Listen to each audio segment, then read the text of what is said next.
ராவணனின் அந்தப்புற மாளிகை சிறிய மலைக்குன்று ஒன்றின் அருகில் நிர்மாணிக்கப்பட்டிருந்தது.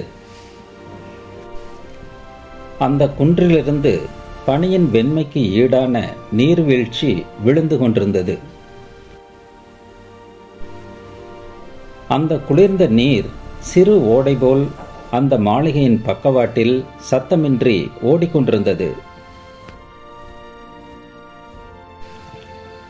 அந்த ஓடையின் இரு கரைகளிலும் பசுமையான புற்கள் மற்றும் மலர் செடிகள் முளைத்து அழகுடன் காணப்பட்டன. மான்களும் மயில்களும் அதில் அங்குமிங்கும் ஓடி விளையாடிக் கொண்டிருந்தன. ராவணனின் அந்தப்புற மாளிகை தங்கத்தால் வார்க்கப்பட்டதைப் போல் ஜொலித்தது. அந்த மாளிகையின் உட்புறமும் வெளிப்புறமும் கடும் காவல் போடப்பட்டிருந்தது. மாளிகையின் வெளிப்புறத்தில் சிற்பங்களும் உட்புறம் அழகிய வேலைப்பாடுகளும் கொண்டு அமைக்கப்பட்டிருந்தது.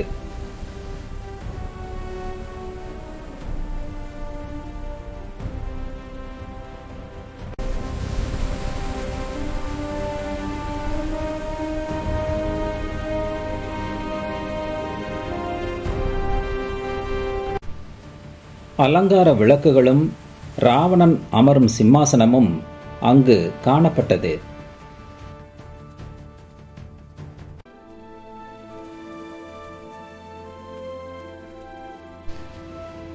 ராவணன் உறங்குவதற்காக தயார் செய்யப்பட்ட மஞ்சம் காண்போரை கவரும் வகையில் இருந்தது.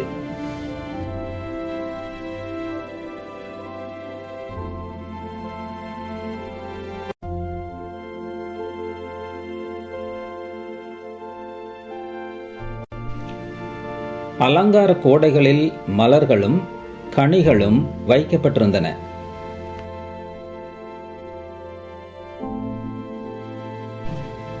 மெழுகுவர்த்திகளின் வெளிச்சத்தில் அந்த அறை ஒரு தேவலோகம் போல் இருந்தது.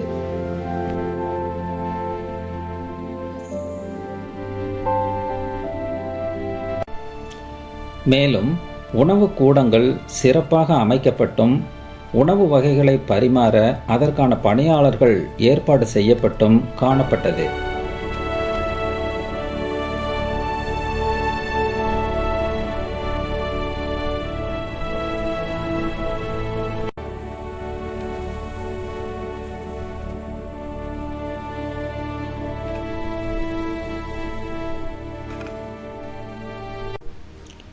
ராவணன் பெண்களுடன் நீராடும் வகையில் அந்த மாளிகையின் வெளியில் தடாகம் ஒன்றும் இருந்தது.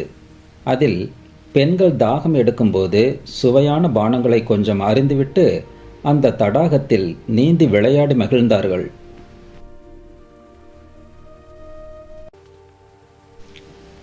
ராவணனை மகிழ்வித்த பெண்கள் சுகமான வாழ்வை அனுபவித்தார்கள்.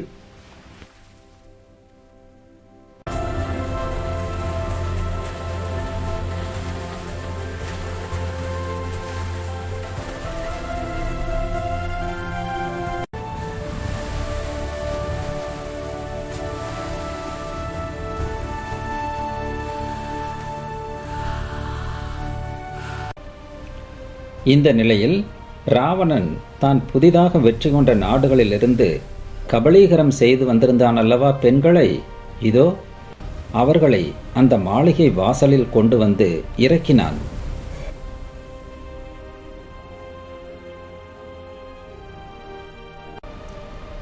ஒவ்வொரு நாட்டிலிருந்தும் பலவிதமான அழகிய பெண்களை அந்த மாளிகையில் வைத்து காத்து வாழ்க்கை நடத்தினான் ராவணன்.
ஆனால் ராவணனை ஏற்றுக்கொள்ளாத பெண்கள் குறைந்த வெளிச்சமுள்ள அறைகளில் சிக்குண்டு மாளாத துயரம் அனுபவித்தார்கள்.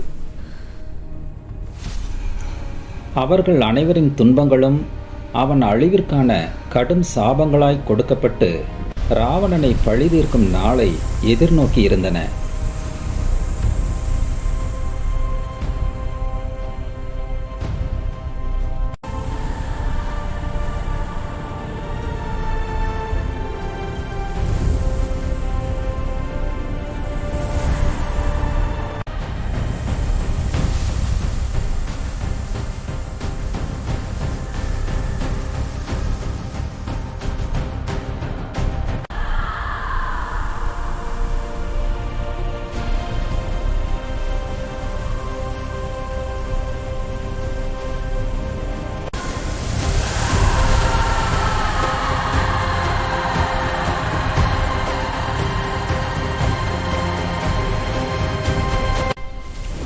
ராவணன் அந்த பெண்களின் சாபத்தால் நிச்சயம் அழியப் போகிறான் என்பதை அறிந்த தேவர்கள் துந்துபிகளை முழக்கம் செய்தார்கள். வானிலிருந்து புஷ்பமழை பொழிந்தார்கள்.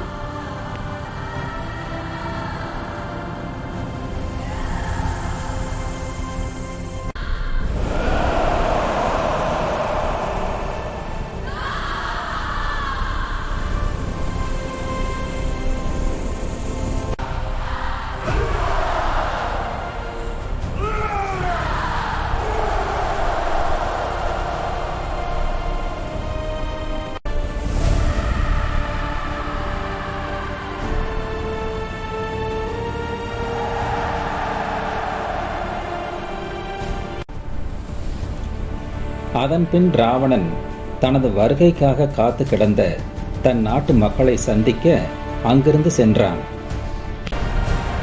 தங்களது அரசன் பல வெற்றிகளை பெற்று நாடு திரும்பியதால் அசுரர்கள் இதை மிகவும் கொண்டாடி மகிழ்ந்தார்கள்.